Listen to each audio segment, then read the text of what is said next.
আমি কিছু টেকনিক সম্পর্কে বলবো যেটা আমরা প্রতিনিয়ত আদালতে আমরা চাই, বিচারকরা চাই কি একজন আইনজীবীর কাছ থেকে, সেটা বাদী পক্ষের আইনজীবী হোক, আসামি পক্ষের আইনজীবী হোক, আমরা কি চাই।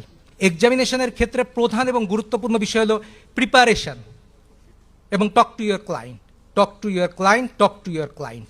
এছাড়া কোনো, এটার গোল্ডেন রুলই হলো আপনাকে আপনার ক্লায়েন্টের সাথে কথা বলতে হবে।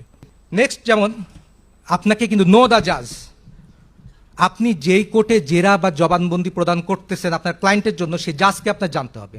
সব জাজ সাহেব কিন্তু একরকম না। কেউ বিস্তারিত জবানবন্দি পছন্দ করে, কেউ আপনার শর্ট জবানবন্দি পছন্দ করে, কেউ বিস্তারিত জেরা পছন্দ করে, কেউ প্রেসিডেন্ট পছন্দ করে। কোনো জাজ সাহেব বলে না আমি ফ্যাক্টের ভিতরে থাকতে চাই, কেউ সার্কামস্টেন্স পছন্দ করে। তো এই জন্য আপনাকে প্রথম বলো নো দ্য জাজ, জাজ সাহেবকে জানবেন উনি কি পছন্দ করে, কি ধরনের জবানবন্দি পছন্দ করে, কি ধরনের জেরা পছন্দ করে, তারপরে আপনি আপনার গোল সেট করবেন।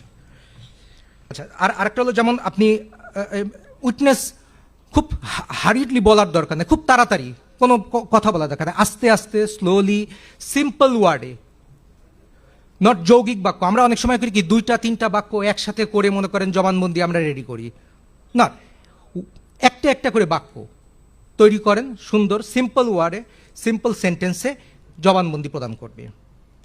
আপনি পার্সোনালাইজ করার চেষ্টা করেন সাক্ষীকে। কেমন পার্সোনালাইজ করার চেষ্টা করবেন, একটা উদাহরণ দিয়ে। যেমন মনে করেন একজন ব্যক্তি মারা গেছে, তার ছেলে, ভিকটিমের ছেলে, সে সাক্ষী দিতে আসছে, বললো যে আমার বাবাকে এত তারিখে এত ঘটিকায় অমক অমক আসামি অমক জায়গায় এরকম গুলি করে মেরে ফেলেছে, তার প্রথম লাইন।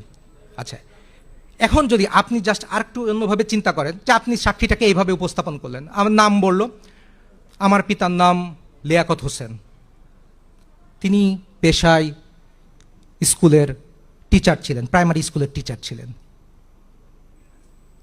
আইনজীবী জিজ্ঞাসা করে আপনার সাথে আপনার পিতার সম্পর্ক কেমন ছিল? আমার সাথে আমার পিতার সম্পর্ক খুব ভালো ছিল, তিনি আমাকে খুব ভালোবাসতেন। একটি উদাহরণ দিতে পারবেন? আমার পিতা কখনোই আমাকে ছাড়া রাতের খাবার খেতেন না। লেটস দেন স্টার্ট পার্সোনালাইজ করা, কোর্ট রুমে একটা সেন্সেশন তৈরি করা সাক্ষীকে। এইটা কিন্তু অনেক ইফেক্টিভ একটা মেথড।